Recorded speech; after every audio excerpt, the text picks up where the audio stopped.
Let's vlog in! Hello mga ka-vlogin at nandito na naman tayo para mag-react sa episode for tonight, episode 75. Mabagal ang pacing ng episode 75. Yung first scene kanina is tuloy pa rin yung away ng Armstrong Brothers tsaka si Mark Gordon. So, sinisisi niya yung Armstrong Brothers. Another blunder from the brother na naman. Yung pagkaka-hostage ni Little John. Inawat lang ni Jamie pero si Jamie pa yung nasaktan. Kung gusto daw ba ulit ma-hospital ni Jamie, punta na sila dun sa lugar ng mga Buzan. Ang sinabi ni Contessa Saki, isip bata daw pala tong mga Voltes team. Nagalit ang Voltes team. Ano daw bang gusto mangyari ni Contessa Saki? Isa lang naman ang sinabi ni Contessa Saki, ang mawala buong kalawakan ng Voltes team. Nakakatakot. Nahuli na ang Voltes team na maraming tao. So yun daw yung mga scientifico nag-aanalisa dun sa Buzan. Nakita na nila si Little John. Gusto nang gilitan sa leeg ni Contessa Saki. Pinababa lahat ng armas puwera lang kay Mark Gordon. No? Ang nasa isip ko niyan, ang reaction ko dyan is hindi lang kay Little John yung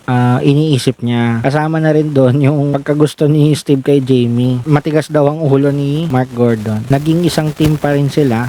So, team player pa rin si Mark Gordon. So, binaba lahat ng armas and nakawala naman si Little John. Pero yun nga ang nangyari, no? Ang hinahanap si Little John, nawala doon. Yun nga yung kambal na mandirigma si Takeo at Arisa. Nung nilabas na ni Contessa Saki ang kambal na mandirigma, nagulat din ang buong Voltes team. Itinanong na nung kambal na mandirigma si General Watson, bakit hinahanap nila yung bangkay ni General Watson? At hindi nila alam na patay na pala si General Watson. Doon lang din natin nalaman kanina sa episode na yun na ama-amahan pala nila si General Watson. Medyo matagal yung pacing ng episode. Marami pang mga katanungan na hindi nasasagot. May mga backstory. Actually, konti lang yung eksena kanina. So, umikot lang doon sa pagkakahuli sa Voltes team. Tapos, saglit na saglit sa Prinsipe Sardos. So, hinahanap nga nila si Oslak. Missing in action bigla si Oslak. So, baka nga may kung ano pang mangyayari sa Voltes 5. Kahamunan na Voltes team tsaka itong kambal na mandirigma. So, ang match up natin si Jamie at si Arisa. Big Bird tsaka si Takeo. Tagal